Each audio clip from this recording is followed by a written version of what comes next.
కూటమి ప్రభుత్వం దగ్గరుండి మరీ జగన్‌ని గెలిపించేలాగా ఉంది. ఎందుకంటే ఈ 90 రోజులు, ఈ 3 నెలల్లో చంద్రబాబు నాయుడు గారు గానీ, పవన్ కళ్యాణ్ గానీ జగన్ మీద నిందలేయడం తప్ప వేరే పని ఏమీ చేయలే. ప్రజా సంక్షేమాన్ని పక్కన పెట్టేసి, జగన్‌కు సంబంధించిన మనుషులు ఎవరైతే ఉంటారో వాళ్ళలో లోపాలు ఏమైనా ఉన్నాయా అని వెతకడమే వీళ్ళ ప్రయత్నం. ముంబై సినీ నటిని తీసుకొచ్చారు, ఆమెతో డిబేట్ పెట్టారు. అక్కడ వరద బాధితులు తిండికి చస్తున్నారు. ఆమెతో డిబేట్స్ అవసరమా? అది ప్రజా సంక్షేమంలో భాగమా? 300 మంది విద్యార్థులు రోడ్డు మీదకి వచ్చి న్యాయం చేయమంటే ఇదంతా ఫేక్ అని చెప్పించారు.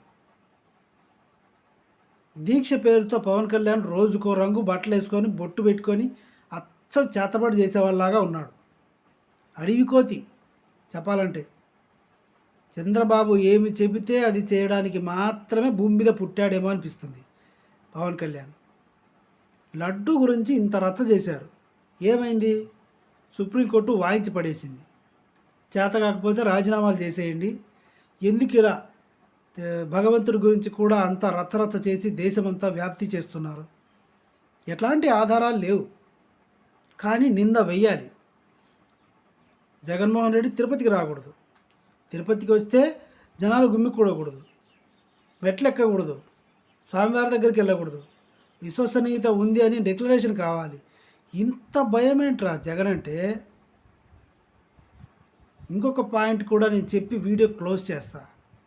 చంద్రబాబు నాయుడు గారి రాజకీయ చరిత్ర 45 సంవత్సరాలు.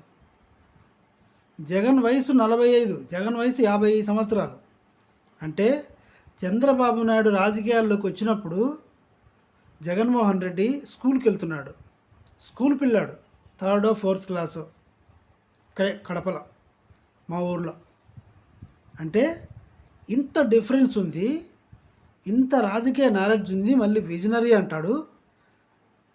ఈ స్కూల్ పిల్లాడికి భయపడి తిరుపతికి వస్తే ఏమవుతుందో, జనం అంతా కూడా అగెన్స్ట్ అవుతారేమో అని భయం.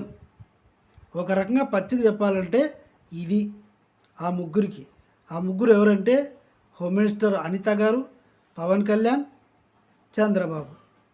ఇక వీళ్ళు దగ్గరుండి మరి గెలిపిస్తారని ఎందుకంటున్నానంటే, వీళ్ళు ప్రతిసారి ఏదో ఒక ప్రయత్నం చేసి నిందలేయడము, అది రుజువు కాకపోవడము, తద్వారా జగనే బెస్ట్ అని జనం అనుకోవడము. ఇప్పుడు లడ్డు ప్రసాదందే ఉదాహరణగా తీసుకుందాం. ఏమైంది? ఎట్లాంటి ఆధారాలు లేవురా పనికిమాలిన సన్నాసులరా అని చెప్పింది. ఆ పని చెయ్యాలి, కల్తీ నెయ్యి వాడాలి అనే ఆలోచన ఎవరికైనా వస్తుందా? ఉగ్రవాదులకు కూడా రాదు. దీన్ని పంచాయతీ చేసి అంతా స్ప్రెడ్ చేసి పడేశారు.